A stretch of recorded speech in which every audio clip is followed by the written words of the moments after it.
ಈ ಗ್ರಾಮ ಪಂಚಾಯಿತಿ ಅಧ್ಯಕ್ಷೆ ನಮ್ಮ ಲಕ್ಷ್ಮಿ ಅವರು, ನನ್ನ ಹೆಸರು ಲಕ್ಷ್ಮಿ, ಅವರ ಹೆಸರು ಲಕ್ಷ್ಮಿ.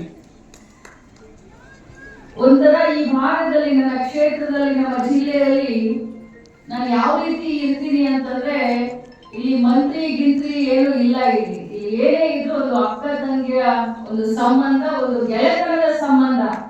ಇವತ್ತು ಲಕ್ಷ್ಮಿ ಅವರು ಕೂಡ ಬಂದಿದ್ದಾರೆ, ಜೊತೆಯಲ್ಲಿ ತಾವೆಲ್ಲರೂ ಕೂಡ ಹಿರಿಯರು ಬಂದಿದ್ದಾರೆ, ಮಕ್ಕಳು ಬಂದಿದ್ದಾರೆ, ಪಾಲಕರು ಬಂದಿದ್ದಾರೆ.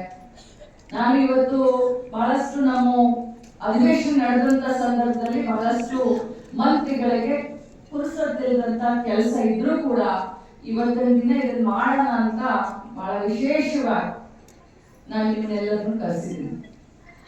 ಈ ಒಂದು ನಮ್ಮ ಬಾಲ ವಿಕಾಸ ಅಕಾಡೆಮಿ ನಾನು ಮಂತ್ರಿ ಆದ್ಮೇಲೆ ಬಹಳಷ್ಟು ಚೇಂಜಸ್ ಅನ್ನ ತರಬೇಕನ್ನುವಂತ ನಿಟ್ಟಿನಲ್ಲಿ ಮಕ್ಕಳಿಗೆ ವಿಶೇಷವಾದಂತಹ ಕಾಳಜಿಯನ್ನು ತೆಗೆದುಕೊಳ್ಬೇಕು. ಯಾಕಂತಂದ್ರೆ ಇವತ್ತಿನ ಮಕ್ಕಳು ನಾಡಿನ ನಮ್ಮ ಸಮಾಜವನ್ನ ಕಟ್ಟುವಂತವ್ರು, ನಮ್ಮ ದೇಶದ ಉತ್ತಮ ಪ್ರಜೆ ಆಗಬೇಕು.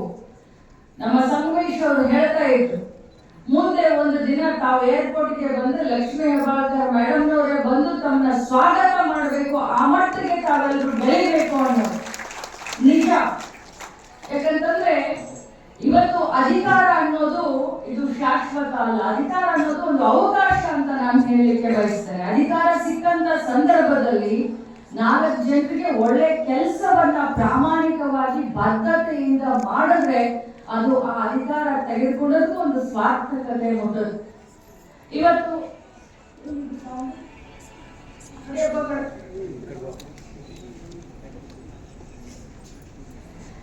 ಇವತ್ತು ಸಮಾಜ ಬಹಳಷ್ಟು ವೇಗವಾಗಿ ಬೆಳೀತಾ ಇದೆ.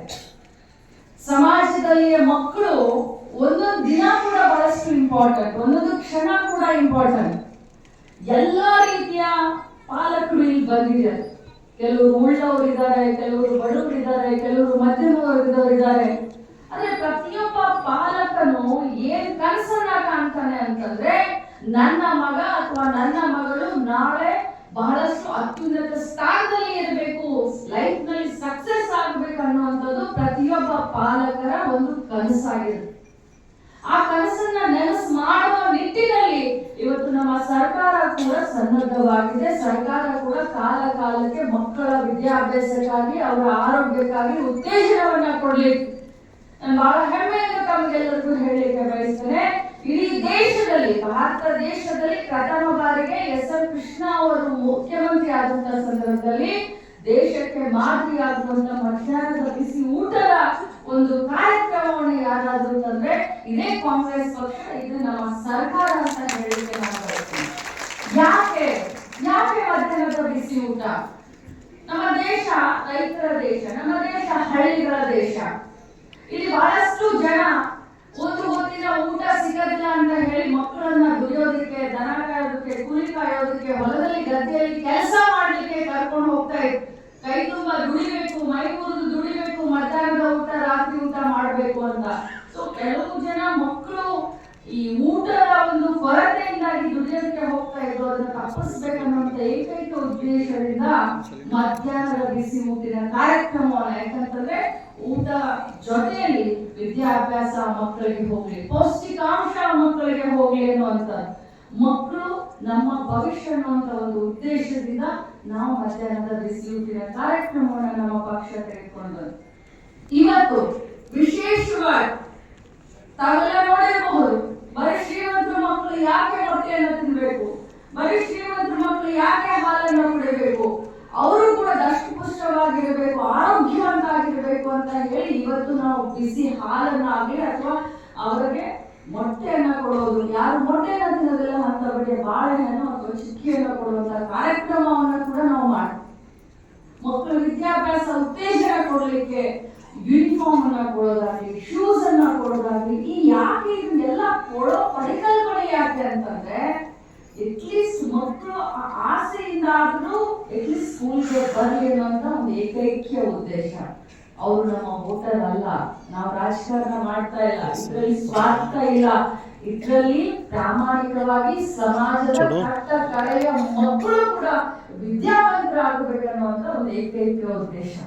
ಇವತ್ತು ಸಂತೋಷದಿಂದ ನನ್ನ ಮಕ್ಕಳನ್ನ ಕರೆದು ದೀಪವನ್ನ ಹಚ್ಚಿಸ್ತೆ. ಈ ನಾಡನ್ನ ಬೆಳಗುವಂಥವ್ರು, ನಮ್ಮ ಭವಿಷ್ಯವನ್ನು ಉಜ್ವಲ ಮಾಡುವಂಥವ್ರು. ಎಷ್ಟೋ ಜನ ಇಲ್ಲಿ ಕೂತ್ಕೊಂಡು ಕೇಳಿದಾಗ ನೀವೇನಾಗಬೇಕು ಮಕ್ಕಳು ಅಂತ ನಾನು ಬಹಳಷ್ಟು ಸ್ಕೂಲ್ಗೆ ಕಾಲೇಜ್ಗೆ ಹೋಗುವಂತ ಸಂದರ್ಭದಲ್ಲಿ ಕೇಳ್ತಾ ಇರ್ತೀನಿ. ಪ್ರತಿಯೊಬ್ಬರು ಹೇಳ್ತಾರೆ, ನಮ್ಮ ತಂದೆ ತಾಯಿ ಹೇಳಿದರೆ ಡಾಕ್ಟರ್ ಆಗ್ಬೇಕು, ನಮ್ಮ ತಂದೆ ತಾಯಿ ಹೇಳಿದರೆ IAS ಆಗ್ತೀನಿ. ಆದ್ರೆ ನಿಮ್ಮ ತಂದೆ ತಾಯಿ ಎಷ್ಟು ಕಷ್ಟಪಟ್ಟು ನಿಮ್ಮನ್ನ ಶಾಲೆ ಓದಿಸ್ತಾ ಇದ್ದಾರೆ, ಅದ್ರ ಕಡೆನೂ ಚಿಂತನೆ ಮಾಡಿ. ನಿಮ್ಮ ತಂದೆ ತಾಯಿಯ ಆಸೆಯನ್ನ ಕನಸನ್ನ ಈಡೇರಿಸುವುದು ನಿಮ್ಮ ಜವಾಬ್ದಾರಿ. ನೀವು ಮಾಡ್ಲೇಬೇಕು. ಭಗವಂತ ಒಮ್ಮೆ ಹುಟ್ಟಿಸ್ತಾನೆ, ಎರಡನೇ ಸಾರಿ ಜೀವನ ಇರುತ್ತೆ ಅನ್ನೋದನ್ನ ತಲೆಯನ್ನು ತೆಗೆದುಬಿಡಿ. ಎಷ್ಟು ದಿನ ಬದುಕ್ತೀವಿ ಅನ್ನೋದಲ್ಲ, ಯಾವ ರೀತಿ ಬದುಕಿದ್ವಿ, ಯಾವ ರೀತಿ ನಾವು ಸಮಾಜದಲ್ಲಿ ನಮ್ಮ ಜೀವನದಲ್ಲಿ ನಾವು ಛಲಗಾರರಾಗಿ ನಾವು ಸಾಧಿಸಿದ್ವಿ, ಸಾಧನೆಯನ್ನ ಮಾಡಿದ್ವಿ ಅನ್ನೋದನ್ನ ತಾವು ಬಿಟ್ಟು ಹೋಗ್ಬೇಕು. ಸಾಕ್ಷಿ ಗುಡ್ಡೆ ಅಂತ ಹೇಳ್ತಾರೆ ಹಿರಿಯರು. ಮಕ್ಕಳೇ, ಇನ್ನೊಮ್ಮೆ ಈ ಬಾಲ್ಯ ಜೀವನ ನಿಮಗೆ ಸಿಗೋದಿಲ್ಲ. ನಾವೇನೀಗ ತಲೆಯಲ್ಲಿ ಬೇರೆಯವರು ನಾಲ್ಕು ಮಾತನ್ನ ಒಳ್ಳೆ ಮಾತನ್ನ ಹಾಕ್ತಾರಲ್ಲ, ಅದನ್ನ ತಲೆಯಲ್ಲಿ ಫಿಕ್ಸ್ ಮಾಡಿ ಇಟ್ಕೊಳ್ಬೇಕು. ಇವತ್ತು ಈ ಮಟ್ಟಕ್ಕೆ ನಾನು ಒಬ್ಬ ಸಾಮಾನ್ಯ ರೈತರ ಕುಟುಂಬದಿಂದ ಬಂದದ್ದು. ಬಹಳಷ್ಟು ಜನ ಹಿರಿಯರಿದ್ದೀರಿ, ಪಾಲಕರಿದ್ದೀರಿ. ನಾನು ಒಬ್ಬ ರೈತರ ಮಗಳು. ನಾನು ಕೆಂಪು ಬಸ್ ನಲ್ಲಿ ಓಡಾಡದಂತವಳು, ಸರ್ಕಾರಿ ಶಾಲೆಯಲ್ಲಿ ಕಲ್ತಂತವಳು. ನನಗೆ ಹೆಮ್ಮೆ ಇದೆ ನಾನು ಅದನ್ನು ಹೇಳ್ಕೊಳ್ಳೋದಕ್ಕೆ. ಅದು ಈ ಮಟ್ಟಕ್ಕೆ ಒಬ್ಬ ಮಹಿಳೆಯಾಗಿ ಇವತ್ತು ನಮ್ಮ ಕರ್ನಾಟಕ ರಾಜ್ಯದಲ್ಲಿ ಏಕೈಕ ಮಹಿಳಾ ಮಂತ್ರಿಯಾಗಿ 33 ಗಂಡಸರ ಜೊತೆ ಒಬ್ಬಳೇ ಕೂತ್ಕೊಂಡು ಮಕ್ಕಳಿಗೋಸ್ಕರ, ಮಹಿಳೆಯರಿಗೋಸ್ಕರ ಧ್ವನಿಯನ್ನು ಎತ್ತಾ ಇದ್ದೀನಿ. ಅದು ಪ್ರಾಮಾಣಿಕ ಬದ್ಧತೆ ಸಾಧಿಸುವಂತ ಛಲ ಮತ್ತು ಧೈರ್ಯ ಸರ್ವತ್ರ ಸಾಧನೆ. ಅದು ನನ್ನಿಂದ ಸಾಧಿಸಲಿಕ್ಕೆ ಸಾಧ್ಯವಾಗಿದೆ ಅಂತಂದ್ರೆ ಇಲ್ಲಿ ಕೂತ್ಕೊಂಡಂತ 10 ಜನ ಮಕ್ಕಳು ಲಕ್ಷ್ಮೀ ಹೆಬ್ಬಾಳ್ಕರ್ ಅನ್ನೋದೇ ನನ್ನ ಆಸೆ. ನಾನು ಸ್ಕೂಲ್ ನಲ್ಲಿದ್ದಾಗ, ಈಗ ನಾನು ಯಾವ ರೀತಿ ನಿಮ್ಗೆ ಭಾಷಣ ಮಾಡ್ತಾ ಇದ್ದೀನಿ, ಹಾಗೆ ನಾನು ಸ್ಕೂಲ್ ನಲ್ಲಿದ್ದಾಗ ನನಗೆ ಅನೇಕ ಹಿರಿಯರು ಬಂದು ಭಾಷಣ ಮಾಡ್ತಾ ಇರೋದು ನನ್ನ ಮನಸ್ಸಿನ ಮೇಲೆ ಬಹಳಷ್ಟು ಪರಿಣಾಮ ಬೀರ್ತು. ಅವತ್ತು ಅವಕಾಶಗಳು ಕಡಿಮೆ ಇದ್ದಂತ ಸಂದರ್ಭದಲ್ಲಿ, ಮಕ್ಕಳನ್ನ ನಿಮ್ಗೆ ಹೇಳ್ತಾ ಇದ್ದೀರಿ, ಅವಕಾಶಗಳು ಕಡಿಮೆ ಇದ್ದಂತ ಸಂದರ್ಭದಲ್ಲಿ ಶನಿವಾರ ನಮ್ಮ ಊರಿಗೆ ಬಸ್ ಬರ್ತಾ ಇರಲಿಲ್ಲ. 14 ಕಿಲೋಮೀಟರ್ ನಡ್ಕೊಂಡು ಹೋಗಿ ಹೈಸ್ಕೂಲ್ ಕಲ್ತಂತವ್ರು ನಾವು. 14 ಕಿಲೋಮೀಟರ್ ಶನಿವಾರ ನಮ್ಮ ಊರಿಗೆ ಬಸ್ ಬರ್ತಿರ್ಲಿಲ್ಲ. ನಾನೇ ಸಾಧಿಸಿದೀನಿ ಅಂತಂದ್ರೆ ಇಲ್ಲಿ ನಿಮಗೆ ಎಷ್ಟು ಅವಕಾಶಗಳಿದಾವೆ.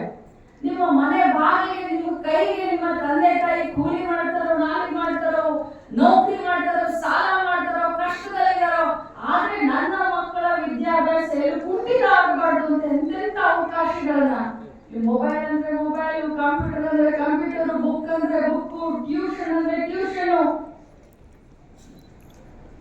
ನೀವು ನಡೆದಾಡಿದ್ರೆ ಖುಷಿ ಪಡ್ತಾರೆ ನಮ್ಮ ಪಾಲಕರು, ನೀವು ಓದಿದ್ರೆ ನಮ್ಮ ಪಾಲಕರು ಖುಷಿ ಪಡ್ತಾರೆ.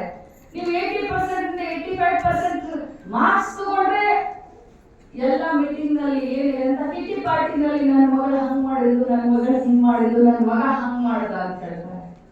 ಈ ಮುಕ್ತ ಪಾಲಕರ ಕನಸನ್ನ ಮಕ್ಕಳು